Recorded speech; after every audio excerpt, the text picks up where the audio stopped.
ড্রেসের উপর থেকে ছবিটা হাতে নিয়ে আগে আহানের চোয়াল শক্ত হয়ে আসলো। মনে পড়ে গেল ভার্সিটি কাল তার অপমানের কথা। মা, মা কোথায় তুমি? এখনই নিচে আসো। কি হয়েছে, এত চিল্লাচ্ছিস কেন বাবা? তুমি এই মেয়ের সাথে আমার বিয়ে ঠিক করছো? হ্যাঁ, কেন? তোর পছন্দ হয়নি? মুচকি হেসে আহান বলল, কেন পছন্দ হবে না? খুব পছন্দ হয়েছে।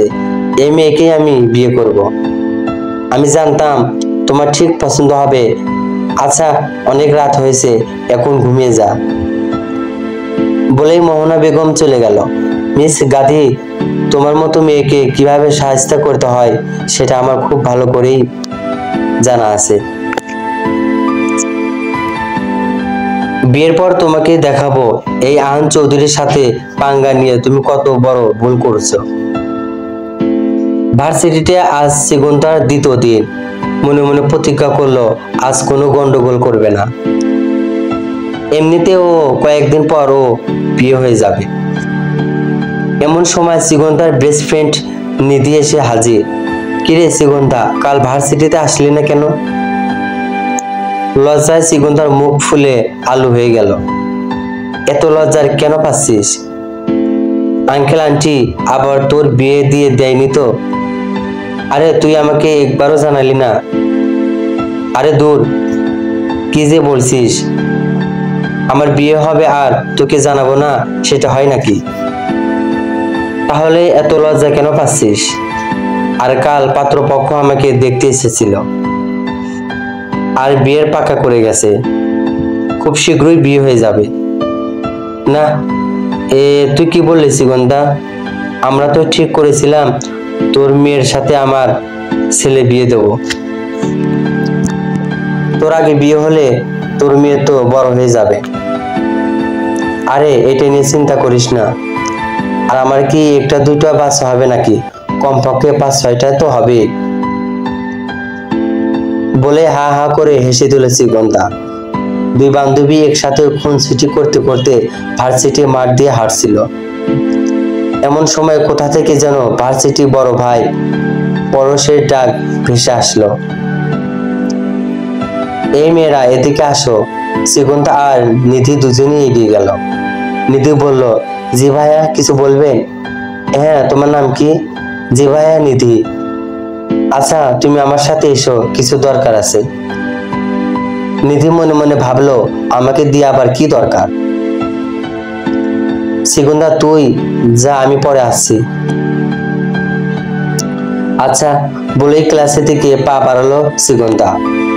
10 মিনিট ধরে পরশের পিছন পিছন হাঁটছে নিধি, কিন্তু নিধি হাঁটতেই বুঝতে পারছে না পরশ আসলে যাচ্ছে কোথায়। কিছুক্ষণ পর পরশ একটি হসপিটালের সামনে এসে দাঁড়ালো। আমরা এখানে কেন আসলাম?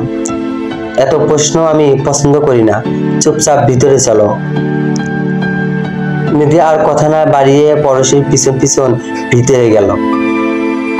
হসপিটালের কেবিনে এক মেয়ে বসে আছে, হাতে পায়ে ব্যান্ডেজ। নিধি কিছুই বুঝতে পারল না। একটু খোলাসা করে বললেন, কি হয়েছে?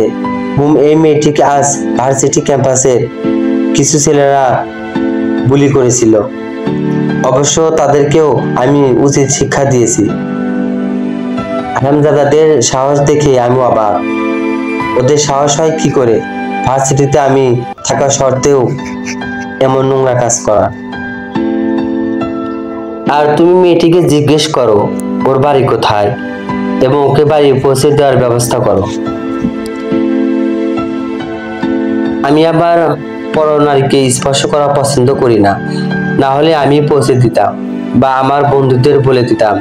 নিধি এক দৃষ্টিতে অবাক প্রাণে তাকিয়ে আছে পরশের দিকে। একটা মানুষ এতটা ভালো কি করে হতে পারে?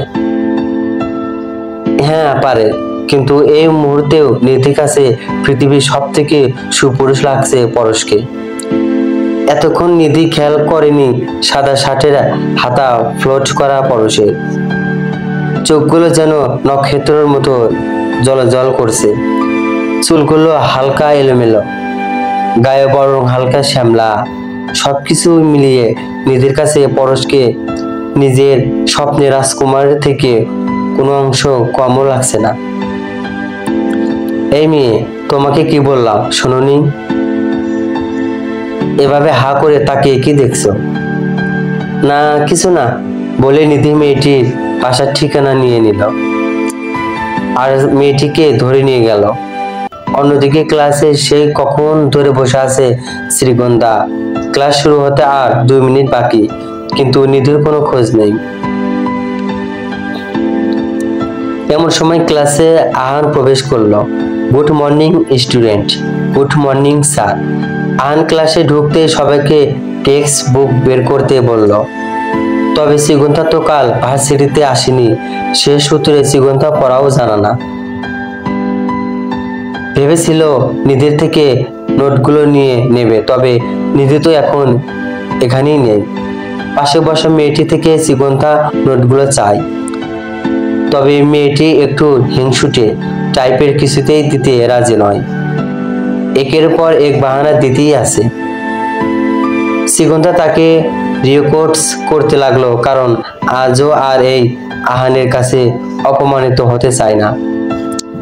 কিন্তু কেউ যে শ্রীগন্ধাকে তীক্ষ্ণ দৃষ্টি লক্ষ্য করছে সেটা তো আর শ্রীগন্ধা জানে না। এই যে মিসেস গান্ধী স্ট্যাট আপ। আহানের কথা শুনে পুরো ক্লাস অষ্টহাসিতে মেতে উঠল।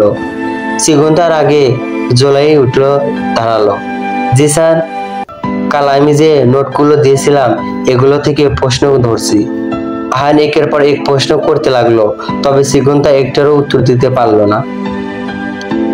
অবশ্য আহান ওকে সহজ প্রশ্নগুলোই করেছিল। শ্রীগন্ধার এখন নিজের উপরেই রাগ হচ্ছে। যদি একটু মন দিয়ে পড়াশোনা করত তাহলে আজ আর এই দিন দেখতে হতো না। পরক্ষণেই ভাবলো আহান কি বা করবে, হয়তো ক্লাস থেকেই বের করে দেবে। এতে অবশ্য সিগনার কোনো যায় আসে না। এমন সময় আহান বলে উঠল, মিস গান্ধী, প্রথম দিন তোমাকে ক্ষমা করলেও আজ আর ক্ষমা হবে না। এই আহান চৌধুরী একবার সুযোগ দেয়, বারবার না, বুঝছেন? যাও বেঞ্চের উপর উঠে কান ধরে দাঁড়িয়ে থাকো। স্যার, এটা একটু বেশি হয়ে গেল না? আমি ভার্সিটির স্টুডেন্ট, প্রাইমারি কিংবা হাই স্কুলের স্টুডেন্ট না যে আপনি আমাকে কান ধরে দাঁড়া করবেন। দেখো, মেয়েদের গায়ে আমি হাত তুলি না, তাই তোমাকেই পারমিশন দিলাম। এখন তুমি যদি চাও তাহলে তোমাকে মারতে পারি বলেই নিজের মোটা লাঠি বের করে নিল আহান। এটা থেকে শ্রীগন্ধা ভয় পেয়ে গেল। আরে না স্যার, আমি তো জাস্ট এমনি বলছিলাম, এখনই কান ধরছি, আমি দয়া করে মারবেন না বলে শ্রীগন্ধা কান ধরে দাঁড়িয়ে গেল। আশপাশ থেকে অন্য সব স্টুডেন্ট গা জ্বালানো হাসি ভেসে আসলো শ্রীগন্ধার কানে। লজ্জায় আর রাগে নাক কান দিয়ে ধোয়া বের হচ্ছে সিগনাল। আহান তার সাথে এমন না করলেও পারত। এমন অপমান কেউ সহ্য করতে পারে না। স্বাভাবিকভাবে শ্রীগন্ধারও এটা সহ্য হচ্ছে না। মনে মনে শপথ নিয়ে নিল, এর প্রতিশোধও নিয়েই ছাড়বে। আহানকে যে করি হোক উচিত শিক্ষা দিয়েই ছাড়বে। রাতে বাড়ি ফিরে আহান ফ্রেশ হয়ে রুমে চলল। মোবাইলে একের পর এক নোটিফিকেশন আসতেই আছে। অবশ্য এটা নতুন কিছু না। আহান যে পরিমাণ সুন্দর, সব মেয়েরাই ওকে নিজের করে পেতে চায়। মেয়েরা সবসময় ফ্রেন্ড রিকোয়েস্ট আর মেসেজ পাঠাতে থাকে, তবে আজ মোবাইলটাও একটু বেশি টিং টিং করছে। আহান বিছানার উপর থাকা ফোনটা নিজের হাতে তুলে নিল। দেখলো সব বন্ধুরা ওকে ভার্সিটির ফেসবুক গ্রুপে একটা ভিডিও কমেন্ট বক্সে মেনশন দিয়েছে। কৌতূহলত বশত আহান ভিডিওটি অন করলেও আর যা দেখলো তা দেখার জন্য একদমই প্রস্তুত ছিল না আহান। কেউ একজন গ্রুপে ওর প্যান্ট ছিঁড়ে যাওয়ার ভিডিওটা পোস্ট করেছে।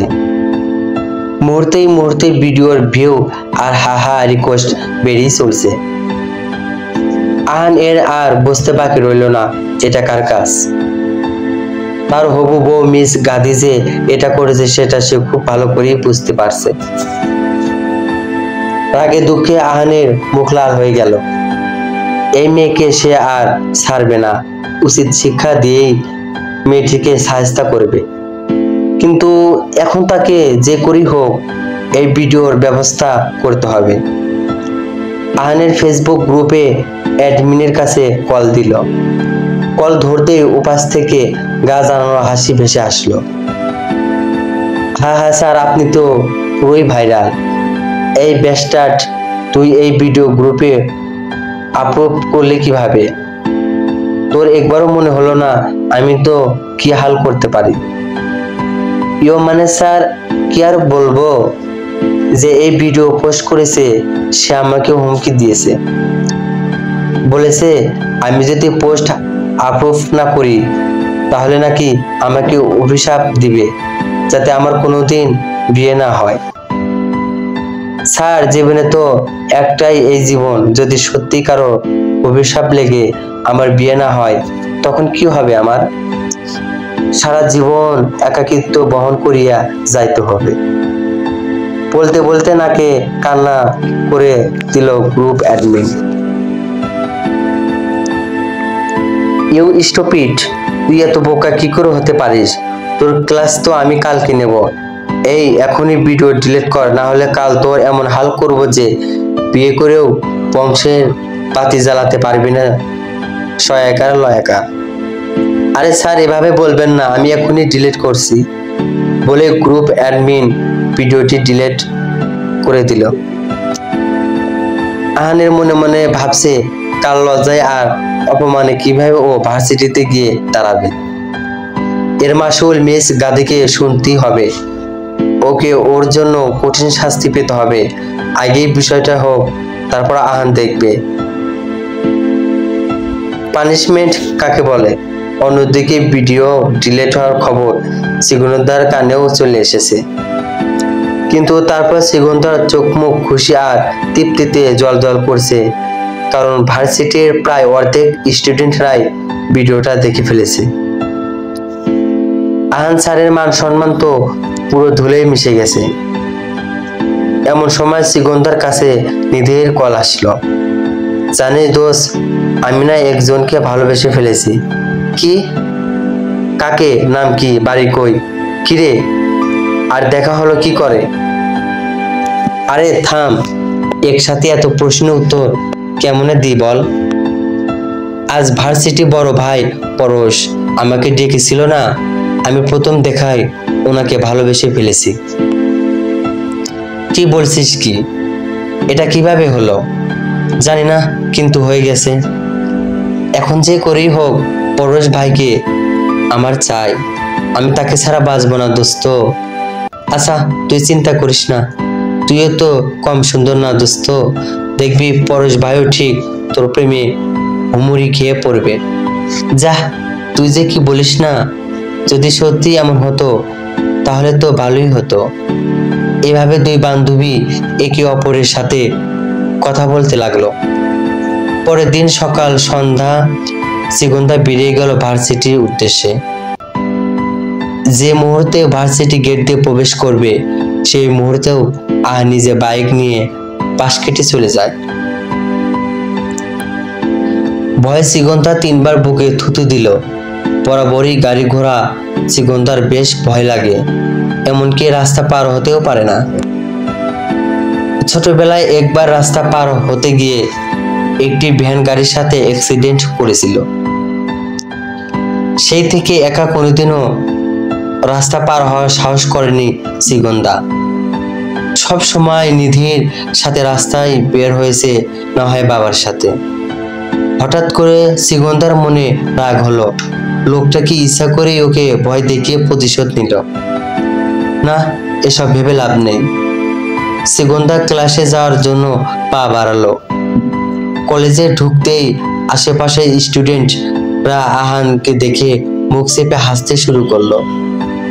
পারছে না শুধু অট্ট হাসিতে মেতে উঠতে, কারণ তাদের এই প্রফেসর যে এক জল্লাদ, যদি কোনোভাবে ধরে ফেলে তাহলে শেষ।